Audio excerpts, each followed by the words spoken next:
আসসালামু আলাইকুম, সবাইকে নতুন একটি ভিডিওতে শুভেচ্ছা জানাচ্ছি। আমার সাথে আছে ঢাকা ইউনিভার্সিটিতে চান্সপ্রাপ্ত একজাক স্টুডেন্ট। আমার একদম বাম পাশে আছে শাওন, ঢাকা ইউনিভার্সিটি সি ইউনিটে ব্যবসা শিক্ষা থেকে ষষ্ঠ। তারপরে আছে জিদান, ঢাকা ইউনিভার্সিটি সি ইউনিটে ব্যবসা শিক্ষা থেকে চতুর্থ। তারপরে আছে মারিয়া, মারিয়া ঢাকা ইউনিভার্সিটি সি ইউনিটে দ্বিতীয় ব্যবসা শিক্ষা থেকে। অভিনন্দন সবাইকে। একদম ডান পাশে আছে রেজাউল করিম স্যার, র্যাপস বই রাইটার, ওনাকে আমরা সবাই চিনি। মারিয়া, ঢাকা ইউনিভার্সিটিতে চান্স পাওয়া যেখানে ডিফিকাল্ট, সেখানে তুমি দ্বিতীয় স্থান অর্জন করেছো। তোমার গেইনের জন্য তোমার কেমন ফিল হচ্ছে? তোমার পরিচয়টা একটু বলো, সবাইকে জানাও। আসসালামু আলাইকুম, আমি মারিয়া। এবছর ঢাকা ইউনিভার্সিটিতে সি ইউনিটে দ্বিতীয় স্থান অর্জন করেছি। প্রথমেই আমি কৃতজ্ঞতা জানাতে চাই আমার সৃষ্টিকর্তাকে, কারণ সৃষ্টিকর্তার সাহায্য ছাড়া এতটা দূর আসা সম্ভব হতো না। আর দ্বিতীয়ত আমার পরিবারকে, যে আমার প্রতি এতটা সাপোর্টিভ থাকার জন্য, সবসময় আমাকে সাপোর্ট দেওয়ার জন্য যে আমি পারবো। আর পরবর্তীতে আমার সবচেয়ে বেশি সহায়তা আমি পেয়েছি প্যারাগন থেকে, কারণ প্যারাগনে আমি একদম এইচএসসির পর থেকে আমি শুধুমাত্র প্যারাগনে ক্লাস করেছি। প্রত্যেকটা ক্লাস আমার জন্য হেল্পফুল ছিল। প্যারাগনের বই, লেকচার সব কিছু আমার জন্য হেল্পফুল ছিল, এবং শেষ মুহূর্তে সাজেশনটা ছিল একদম কম্প্যাক্ট, যেটাতে একদম সংক্ষিপ্তভাবে সমগ্র যে সিলেবাসটা সেটা কভার করা যায়। তো সেক্ষেত্রে আমি বলতে চাই যে প্যারাগনে কোচিং করার পরে আমার জন্য এই জার্নিটা খুবই সহজ হয়েছে। তুমি তো ফুল তো প্যারাগনেই কোচিং করেছো না? জি স্যার। আচ্ছা, তো এই ব্যাপারে তুমি একটু বলো আর কি, তোমার প্যারাগনের কোচিং জার্নিটা কেমন ছিল, মানে কেমন করেছে? ক্লাসগুলো খুবই গোছানো ছিল। দ্বিতীয়ত মডেল টেস্টগুলো প্যারাগন ছাড়া আর কোথাও ছিল? না, প্যারাগন ছাড়া আর কোথাও ছিলাম না। শুরু থেকে শেষ পর্যন্ত আমি প্যারাগনেই ছিলাম। আচ্ছা আচ্ছা, হ্যাঁ ওইটাই। তার মানে অনেক কোচিংয়ে কি বলো যে তাদের এইচএসসি লেভেলে কলেজ ফার্স্ট হওয়ার কারণে বিভিন্ন গিফট টিপ দিয়ে ছবি তুলে রাখে, তখন কি বলে তারা এগুলো প্রকাশ করে তারা বিভ্রান্ত ছড়ায়।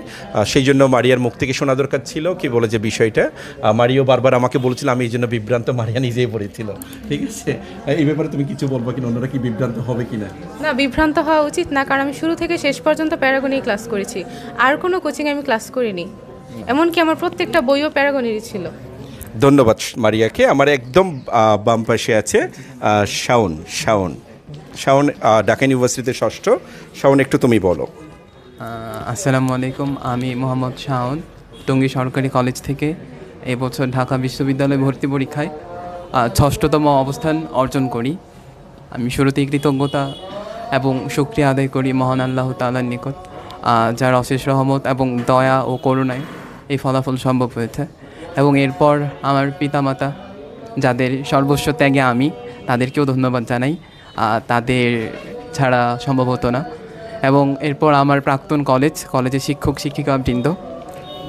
তারপর আমার এই অ্যাডমিশন জার্নির অন্যতম সহযোদ্ধা বা সহায়ক প্যারাগন কোচিং সেন্টার।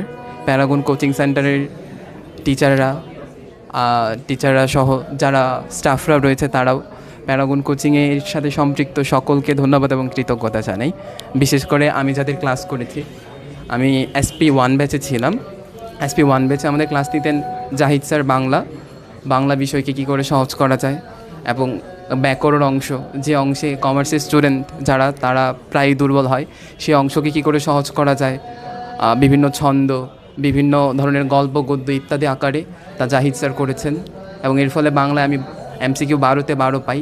স্যারকে ধন্যবাদ এবং কৃতজ্ঞতা জানাই। তারপর আমাদের অ্যাকাউন্টিং বইটা যিনি লিখেছেন, রেজাউল করিম স্যার, যে বইয়ে নির্ভুল তথ্য প্রদান করা হয়েছে, যা বাংলাদেশের অন্যান্য বইয়ে বিরল।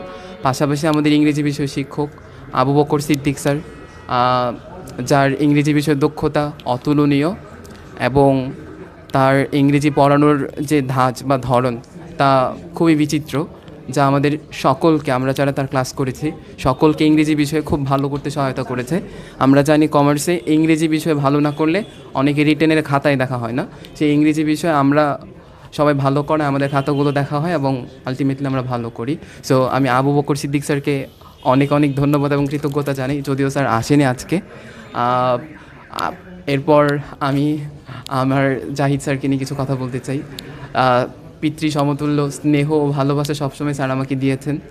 আমি অনেক দূর থেকে এখানে এসে কোচিং করতাম, সো স্যার সব কিছু ম্যানেজ করে দেন, যে কিভাবে করলে তোমার সুবিধা হবে অসুবিধা হবে ইত্যাদি। স্যার প্রতিটা স্টুডেন্টকে এভাবে যত্ন নিয়েছেন যেন ওরা ভালো করে। শেষ মুহূর্তে অনেক স্টুডেন্টই হাল ছেড়ে দেয়, তখন স্যার ওদেরকে মাথায় হাত বুলিয়ে ঘাড়ে হাত বুলিয়ে বুঝিয়েছে যে না, তোমাদের দ্বারা সম্ভব, এতদিন পরিশ্রম করেছো, এখন ভেঙে পড়লে হবে না। স্যারের এই এনকারেজমেন্ট বা যে অনুপ্রেরণা, তার দরুন সব কিছু সম্ভব হয়েছে। স্যারকে আমি মন থেকে ধন্যবাদ এবং কৃতজ্ঞতা জানাই। আশা করছি যারা এখানে আসবে পড়ুয়া স্টুডেন্ট, তারা হতাশাগ্রস্ত হবেন, অবশ্যই ভালো করবে। ধন্যবাদ। Thank you Shaon. আমার পাশে আছে জিদান। জিদান ঢাকা ইউনিভার্সিটিতে 4র্থ সি ইউনিটে। জিদান, তুমি একটু তোমার পরিচয়টা দাও। আসসালামু আলাইকুম, আমার নাম মোহাম্মদ জিনেদিন জিদান। আমি নটরডেম কলেজ থেকে এইচএসসি পরীক্ষা পাশ করেছি এবং ঢাকা ইউনিভার্সিটিতে 4র্থ মেধাক্রম অর্জন করেছি। আমি এইচএসসি পরীক্ষা শুরু হওয়ার আগে থেকে প্যারাগনের মডেল টেস্ট ব্যাচের সাথে জড়িত এবং এইচএসসি পরীক্ষার পরেই আমি প্যারাগনের সাথে যুক্ত হয়েছি অ্যাডমিশন লাইফে। আমার এই অ্যাডমিশনে এই রেজাল্টের পেছনে সবচেয়ে বড় অবদান হচ্ছে আমার সৃষ্টিকর্তার। তাকে আমি কৃতজ্ঞতা জ্ঞাপন করছি এবং তারপরে আমার বাবা মা এবং শ্রদ্ধেয়ভাজন শিক্ষকদের আমি কৃতজ্ঞতা জ্ঞাপন করছি। এবং তারপরে যদি কারো অবদান থাকে সেটা হচ্ছে প্যারাগন কোচিং সেন্টারে। প্যারাগন কোচিং সেন্টারের যে ম্যাটেরিয়ালসগুলো ছিল বা টিচার, তাদের গাইডলাইন, এটা আমাকে অনেক হেল্প করেছে এই পর্যন্ত আসতে। এই জন্য আমাদের শ্রদ্ধেয়ভাজন শিক্ষক জাহিদ স্যার, জহির স্যার এবং আবু বকর স্যার ও রেজাউল করিম স্যার, তাদের গাইডলাইনেই আমি আজ এখানে এসেছি। তাদের বিশেষ করে যে র্যাবস বইটা যেটা লিখেছেন রেজাউল করিম স্যার, সে বইটা একদম নির্ভুল বই। ওটা পড়ে আমার অ্যাকাউন্টিংয়ে 12তে 12 মার্কস আসছে। এবং জাহিদ স্যার, তারপরে জহির স্যার আমার বাংলায় যে দুর্বলতা ছিল সেগুলো কাটিয়ে তুলতে আমাকে সহায়তা করেছেন। এই জন্য তাদের প্রতি আমি আন্তরিকভাবে ধন্যবাদ জানাতে চাই। এবং আবু বকর স্যারের প্রতিও আমি আন্তরিকভাবে ধন্যবাদ জানাতে চাই, যদিও তিনি আজ আসেননি। আমার ইংলিশের যে ভয় সেটা তিনি কাটিয়ে তুলেছেন এবং ঢাকা ইউনিভার্সিটিতে এই মেধাক্রম অর্জন করতে সবচেয়ে বেশি সহায়তা করেছেন। তাদের প্রতি আমি কৃতজ্ঞতা জানাতে চাই। ধন্যবাদ। ধন্যবাদ সবাইকে আমাদের সাথে থাকার জন্য। আমরা কিছুক্ষণ পর পরে নতুন নতুন ভিডিও নিয়ে আসবো ইনশাল্লাহ। ধন্যবাদ সবাই, সাথে থাকুন। আসসালামু আলাইকুম।